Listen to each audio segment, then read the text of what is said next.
Assalamualaikum warahmatullahi wabarakatuh. Perkenalkan, saya Marcelina Dwi Cahyani, NIM 1903021108, dan teman saya yaitu Sobrina Al-Alifa dengan NIM 1903020990. Di sini saya akan mereview jurnal kualitatif. Judul penelitian ini adalah Persepsi Mahasiswa dalam Mengurangi Fraud Akademik, Whistleblowing System. Nama penelitian ini adalah Nasirotun Nisa Nurharsyanti. Motivasi penelitian. Kecurangan merupakan tindakan yang dilakukan karena ada kesempatan, peluang, tekanan, dan pembenaran akan apa yang dilakukan. Tindakan ini bisa terjadi di beberapa situasi dan tempat. Whistleblower adalah niat untuk melaporkan tindakan kecurangan yang dilakukan seseorang yang bermaksud untuk merugikan organisasi di mana dia berada. Peranan whistleblower sangat diperlukan karena memberikan manfaat seperti meminimalisasi pengeluaran yang mengakibatkan kos menjadi besar, organisasi menjadi memiliki kemampuan yang lebih baik dalam beradaptasi terkait peraturan yang berkaitan dengan GCG, Good Corporate Governance.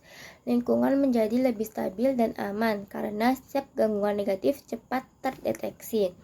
Pengelolaan organisasi menjadi efisien karena sistem pengendalian berfungsi dengan baik, dan perkembangan moral dalam lingkungan organisasi akan menjadi lebih baik.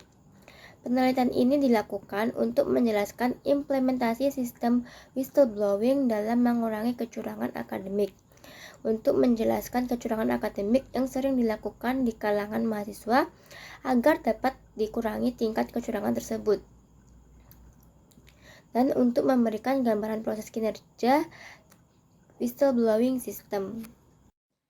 Research question pada penelitian ini yaitu bagaimana cara untuk menanggulangi kecurangan pada mahasiswa. Untuk penelitian sebelumnya ada dari Elias tahun 2008 dengan topik penelitian whistleblowing yang meneliti perilaku mahasiswa pengauditan di US perihal whistleblowing. Lalu ada Zhang Xiu dan Wei tahun 2009 yang mempunyai tujuan untuk menyarankan whistleblowing judgment, positive mood, dan organisasional ethical culture sebagai estimasi niat dalam menjalankan whistleblowing. Lalu ada Huang, Style, Tichen, dan Lan tahun 2008 yang memiliki tujuan untuk mengetahui akibat pada niat akuntan dan auditor profesional saat ini dan di masa yang akan datang untuk menjadi whistleblower pada sosial budaya Cina. Hasil dari penelitian ini menunjukkan kebanyakan dari responden mengakui bahwa pengertian moralitas secara umum merupakan suatu hal yang penting untuk mendorong whistleblower yang dilakukan dengan cara mematuhi peraturan organisasi. Selain itu, penelitian ini menemukan bahwa Guanxi takut terhadap ancaman dari yang terlapor dan takut terhadap berita di media yang mengakibatkan seseorang akan berpikir ulang untuk menjadi di lingkungan masyarakat Cina. Lalu ada Sulis Tomo tahun 2012 dengan hasil penelitian yang menunjukkan bahwa anggapan terkait norma subjektif, sikap, dan anggapan tentang kendali perilaku berpengaruh signifikan positif terhadap niat mahasiswa akuntansi dalam mengungkapkan kecurangan. Lalu yang terakhir ada Arista tahun 2015 yang mengatakan bahwa plagiarisme yang terjadi di lingkungan mahasiswa dikarenakan adanya budaya dosen dalam mengajar, akses informasi yang mudah, lalu kurangnya pengetahuan tentang plagiarisme, kurangnya monitoring, dan bertujuan mencari nilai dan IPK serta faktor ekonomi. Teori yang melandasi penelitian. Yang pertama adalah teori whistleblowing system. Adalah suatu sistem yang dirancang sedemikian rupa mengenai kriteria kecurangan yang dilaporkan melalui 5W+1H. Tindak lanjut dari laporan tersebut dan perlindungan bagi seorang pelapor dan hukum atau sanksi untuk terlapor. Yang kedua adalah teori academic fraud. Kecurangan akademik melibatkan usaha yang disengaja untuk melakukan kecurangan. Kecurangan akademik bisa didefinisikan sebagai plagiarisme, fabrikasi atau pemalsuan bukti, data atau hasil, pemaksaan bukti atau data yang relevan, penyimpangan sumber-sumber yang keliru, pencurian ide, atau penyimpangan yang disengaja dari karya penelitian atau data orang lain. Pendekatan penelitian.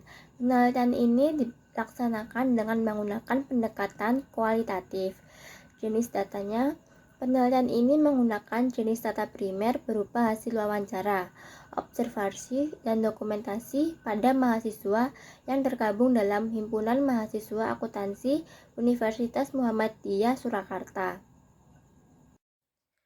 Sumber data yang digunakan pada penelitian ini adalah wawancara, observasi, dan dokumentasi pada mahasiswa yang tergabung dalam Himpunan Mahasiswa Akuntansi atau Himatansi pada Universitas Muhammadiyah Surakarta. Pengukuran variabel yang digunakan dalam penelitian ini adalah dengan pengukuran validitas. Teknik analisis data. Dalam penelitian ini, analisis data yang digunakan adalah analisis data lapangan model Miles dan Huberman. Aktivitas dalam analisis data yaitu data reduction, data display, dan conclusion drawing atau verification. Dalam teknik pemeriksaan keabsahan data, penelitian ini menggunakan teknik triangulasi dengan teori. Triangulasi adalah teknik pemeriksaan keabsahan data yang memanfaatkan sesuatu yang lain dalam membandingkan hasil wawancara terhadap objek penelitian. Keterbatasan dan saran untuk penelitian ini yaitu untuk keterbatasannya adalah penelitian ini lokasi penelitian hanya satu fakultas saja. Karenanya dilihat dari segi generalisasi masih lemah.